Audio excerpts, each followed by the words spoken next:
আজকে আমি UDISE plus পোর্টালের কাজ সংক্রান্ত ব্যাপারে একটি গুরুত্বপূর্ণ তথ্য শেয়ার করব।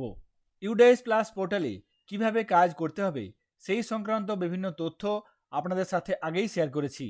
ইউডাইস প্লাস পোর্টালে কিভাবে কাজ করতে হবে সেই সংক্রান্ত বিভিন্ন ভিডিওগুলি আপনারা এই ভিডিওর ডেসক্রিপশন বক্সে পেয়ে যাবেন। ইউডাইস প্লাস পোর্টালে কাজ সংক্রান্ত ব্যাপারে government of India department of school এডুকেশনের পক্ষ থেকে একটি জরুরি বিজ্ঞপ্তি জারি করা হয়েছে। চলুন দেখে নিই সেই বিজ্ঞপ্তিতে কি বলা হয়েছে এবং ইউডাইস প্লাস পোর্টালে ডিসিএফ এন্ট্রি সংক্রান্ত লাস্ট ডেট কবে দেওয়া হয়েছে। এখানে দেখুন সেই নোটিফিকেশন। এই নোটিফিকেশনে বলা হয়েছে 2025-26 শিক্ষাবর্ষ থেকে স্টুডেন্ট ডেটা প্রোগ্রেশনের মাধ্যমে 2026-27 চলে আসবে। এ বিষয়ে আপনারা প্রত্যেকেই জানেন এবং স্টুডেন্ট প্রোগ্রেশনের কাজ ইতিমধ্যে আপনারা সেরেও ফেলেছেন। যেহেতু স্টুডেন্ট প্রোগ্রেশনের মাধ্যমে 2026-27 শিক্ষাবর্ষে স্টুডেন্ট ডেটা চলে আসবে, সেক্ষেত্রে এই বছর নতুন এন্ট্রি অর্থাৎ ফ্রেশ এন্ট্রি করার কোনো প্রয়োজন নেই। সেই বিষয়ে এই নোটিফিকেশনে বলা হয়েছে যেহেতু ফ্রেশ এন্ট্রি করতে হচ্ছে না, সেহেতু ডেটা এন্ট্রির ক্ষেত্রে অনেক কম সময় লাগবে। তাহলে ফ্রেশ এন্ট্রি কাদের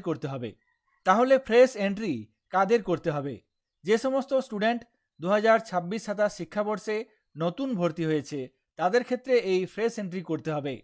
যারা কোনো না কোনো স্কুলে পড়তো তাদের ক্ষেত্রে ডেটা প্রোগ্রেশনের কাজ সম্পন্ন হয়েছে।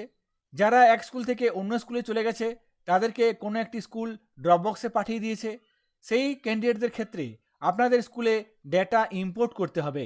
স্টুডেন্টদের পেন নাম্বার এবং ডেট অফ বার্থের মাধ্যমে স্টুডেন্ট ইম্পোর্টের কাজ সম্পন্ন করতে হবে। স্টুডেন্ট ইম্পোর্ট কিভাবে করতে হবে সেই তথ্য আপনাদের সাথে আগেই শেয়ার করেছি। আপনারা এই চ্যানেলে সেই সংক্রান্ত ভিডিও পেয়ে যাবেন। এই নোটিফিকেশনে আরও বলা হয়েছে, এখানে দেখুন 2026-27 শিক্ষাবর্ষে ডিসিএফ কমপ্লিট করার জন্য এখানে ডেডলাইন দেওয়া হয়েছে 30 সেপ্টেম্বর 2026। অর্থাৎ 2026-27 শিক্ষাবর্ষে ইউডাইস প্লাস পোর্টালে ডিসিএফ এর সমস্ত কাজ আগামী 30 সেপ্টেম্বর 2026 তারিখের মধ্যে শেষ করতে হবে। ইউডাইস প্লাস পোর্টালে কিভাবে কাজগুলি পরপর করতে হবে সেই বিষয়ে আমরা প্রত্যেকেই অবগত। যেমন স্টুডেন্ট প্রোগ্রেশনের কাজ জুন জুলাই মাসে শুরু হয়েছে এবং বেশিরভাগ ক্ষেত্রেই এই কাজ শেষ হয়ে গেছে। এরপর যে কাজগুলি করতে হবে সেটি হলো নিউ অ্যাডমিশন এবং আপার আইডি জেনারেশন।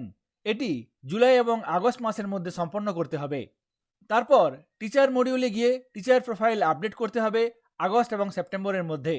তারপর শেষ 30 সেপ্টেম্বর 2026 তারিখের মধ্যে সমস্ত কাজ শেষ করতে হবে।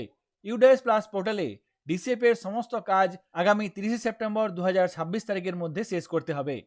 অর্থাৎ ডেটা ফাইনালাইজ এবং সার্টিফিকেট জেনারেশনের কাজ আগামী 30 সেপ্টেম্বরের মধ্যে শেষ করতে হবে। ইউডাইস প্লাস পোর্টালে ডিসিএফ এন্ট্রি সংক্রান্ত এই গুরুত্বপূর্ণ তথ্যটি আপনাদের সঙ্গে শেয়ার করলাম। সকলে ভালো থাকবেন, সুস্থ থাকবেন। ধন্যবাদ।